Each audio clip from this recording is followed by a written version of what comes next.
অন্ধঘাট, ঘণ্টার শব্দ ও অপূর্ণ আত্মা। শীতের রাত, মাঠের ঘাসে কুয়াশা নরম চাদরের মতো পাতা। শ্মশানপুর জেলার এক নির্জন রেলপথে লোকাল ট্রেনটা এগিয়ে চলেছে। এই পথ একসময় সরগরম ছিল, কিন্তু বহু বছর আগে ঘটে গিয়েছিল এক ভয়ানক দুর্ঘটনা, একটি ট্রেন ক্র্যাশ, যেখানে শতাধিক মানুষ পুড়ে মারা যায়। সেদিন থেকেই থেমে আছে স্টেশনের কাঠের ঘণ্টা, রাত 1:12। সেই রাতের পর থেকে অন্ধঘাটের নাম হয়ে গেছে এক আতঙ্কের প্রতীক। গ্রামবাসীরা বলে, রাত হলে স্টেশনের দিক থেকে ভেসে আসে এক ভাঙা ঘণ্টার কান্না, মাঝে মাঝে মৃদু, মাঝে মাঝে তীক্ষ্ণ, যেন কেউ সাহায্য চাইছে। সেই আওয়াজ পৌঁছে যায় দূরের গ্রাম পর্যন্ত, ঘুম ভেঙে যায় মানুষের। পাশের বটেশ্বরপুর গ্রামে আজও রহস্যজনকভাবে বিড়াল, কুকুর, এমনকি মানুষও হারিয়ে যায়। সকালে শুধু খোলা দরজা আর নরম শূন্যতা। সবাই বলে ওদের ডেকে নিয়েছে অন্ধঘাট। বছরের পর বছর ধরে গ্রামের পণ্ডিতেরা চেষ্টা করেছে, পুজো, মন্ত্র, অগ্নি, মঙ্গল কীর্তন, কিন্তু কোনো ফল হয়নি। রাতে যতই প্রদীপ জ্বলে, ঘণ্টার আওয়াজ ঠিকই ফিরে আসে। কেউ একদিন বলেছিল, ওরা ক্ষুধার্ত নয়, অতৃপ্ত, তাদের নাম কেউ উচ্চারণ করেনি। এই কিংবদন্তির মাঝেই আসে সোহেল, এক তরুণ ফটোসাংবাদিক। তার উদ্দেশ্য অন্ধঘাটের ভয়াবহতার সত্যটা ক্যামেরায় ধরা। শ্মশানপুরের নির্জন পথে ট্রেনে চেপে সে পৌঁছায়, হাতে পুরনো নোটবুক। স্টেশন মাস্টারের ঘরে ধুলোমাখা এক রেজিস্টার পায়, যেখানে শেষ এন্ট্রি লেখা 1:12 AM, দুর্ঘটনা। পাতার কালিটা মুছে গেছে, কিন্তু যেন প্রতিটি অক্ষরের পেছনে লুকিয়ে আছে হারানো জীবনের আর্তনাদ। প্ল্যাটফর্মে এক বৃদ্ধ চা বিক্রেতা বসে আছে, চোখে অদ্ভুত আলো। সোহেলকে দেখে বলে, বাবু, এখানে ঘণ্টা শোনো, শুনলে ফিরে যেও না। সোহেল ঠোঁটে হাসি টানে, কিন্তু আঙুল কাঁপছে।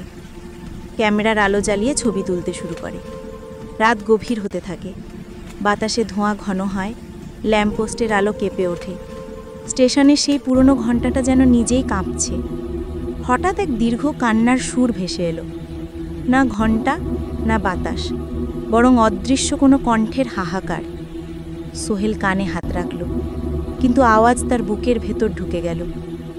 এক বৃদ্ধা গ্রাম থেকে এসে কাঁপা গলায় বলে, আমার ছেলের বিড়ালটা বেরিয়েছিল, তারপর ছেলেও নেই, শুধু শুনেছিলাম ঘণ্টা বাজে। কথাগুলো একটার পর একটা ছড়িয়ে পড়ে। সবাই একই ভাষায় বলে, ওরা শান্তি চায়। রাত 1টা বাজে। হঠাৎ প্ল্যাটফর্ম কেঁপে ওঠে, যেন কেউ ধীরে ধীরে সিঁড়ি বেয়ে নামছে।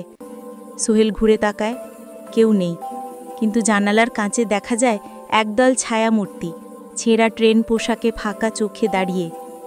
তাদের মুখে পুড়ে যাওয়া দাগ, কারোর হাতে টিকিট, কারোর হাতে ভাঙা ব্যাগ। তারা একসাথে গুনগুন করছে এক পুরনো সুর, যেখানে ভালোবাসা, ক্রোধ আর অজানা প্রতীক্ষা মিশে গেছে। এক কণ্ঠস্বর হঠাৎ গর্জে ওঠে, তুমি কেন এলে? সোহেল দৌড়াতে যায়, কিন্তু প্ল্যাটফর্মের দিক থেকে আরেকটি ভয়ানক আওয়াজ, ওদের নাম বলা লাগবে। গ্রামবাসীরা জানে আত্মারা বঞ্চিত, তাদের নাম কেউ উচ্চারণ করেনি। সোহেল সিদ্ধান্ত নেয়, এবার নাম ধরে ডাকতে হবে। সে গ্রামের মুন্সিকে নিয়ে আসে, যে জানে দুর্ঘটনায় মৃতদের পুরনো নামগুলো। তারা লণ্ঠনের আলো শুরু করে নাম পাঠ। প্রতিটি নামের সঙ্গে উচ্চারিত হয় ইতিহাস, পেশা, ঠিকানা, যেন হারানো জীবনগুলো আবার জেগে উঠছে। তখন মুন্সি ধীরে বলে, ওদের শান্তি মিলবে না শুধু নাম বললে নয়, ওদের মৃত্যুর পর যতদিন জীবনের হিসাব বাকি ছিল, ততবার যদি মানুষ তাদের নাম ডাকে, তবেই তারা মুক্তি পাবে। যে 30 বছরে মরেছে, তার হয়তো আরও 40 বছর বাকি ছিল, তাহলে 40 বার তার নাম উচ্চারণ করতে হবে সূর্য ওঠার আগে, তাহলেই ঘণ্টার শব্দ থামবে। ঘণ্টা থেমে যায়, হঠাৎ বাতাস ভারী হয়। শেষ নামটি উচ্চারিত হতে স্টেশনের ঘণ্টা আবার বেজে ওঠে, তবে এবার মৃদু, কোমল।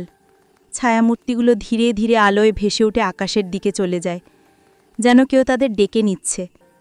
মুখে আর ক্রোধ নেই, শুধু ক্লান্ত শান্তি। প্রথমবারের মতো অন্ধঘাটে নেমে আসে প্রশান্তি, কিন্তু ঠিক তখনই ট্রেনের ভেতর থেকে আসে ঝনঝন শব্দ। একটি পুরনো ব্যাগ খুলে পড়ে, তার ভেতরে বাচ্চার খেলনা আর নামের তালিকা। তাতে একটি নাম অনুপস্থিত। কেউ চুপচাপ বলে ওঠে, সবাই কি ফিরল? আরেকজন ফিসফিস করে বলে, একটা নাম এখনো বাকি। ভোরবেলা কুয়াশা ছিঁড়ে সূর্যের আলো পড়ে প্ল্যাটফর্মে। সোহেল ক্লান্ত চোখে দেখে এক ছায়ামূর্তি ধীরে ধীরে হেঁটে যাচ্ছে। বাতাসে ভাসছে এক চিরকুট, তাতে লেখা, আমার নাম বলবে? সোহেল কাগজটা হাতে নেয়, তার চোখে অশ্রু জমে যায়। সে জানে কাজ এখনো শেষ হয়নি। অন্ধঘাটের প্রতিটি নাম, প্রতিটি গল্প খুঁজে বার করতে হবে, আর প্রতিটি আত্মার বয়সের সমানবার তাদের নাম উচ্চারণ করতে হবে, যাতে ঘণ্টার ধ্বনি সত্যিই থেমে যায়। ট্রেন আবার ছেড়ে যায়। প্ল্যাটফর্মে দাঁড়িয়ে মানুষ মাথা নোয়ায়। ঘণ্টার শব্দ এবার নরম, যেন প্রতিশ্রুতি দিচ্ছে, নাম বললে বয়স ফুরিয়ে এলেই ফিরে যাওয়া যাবে।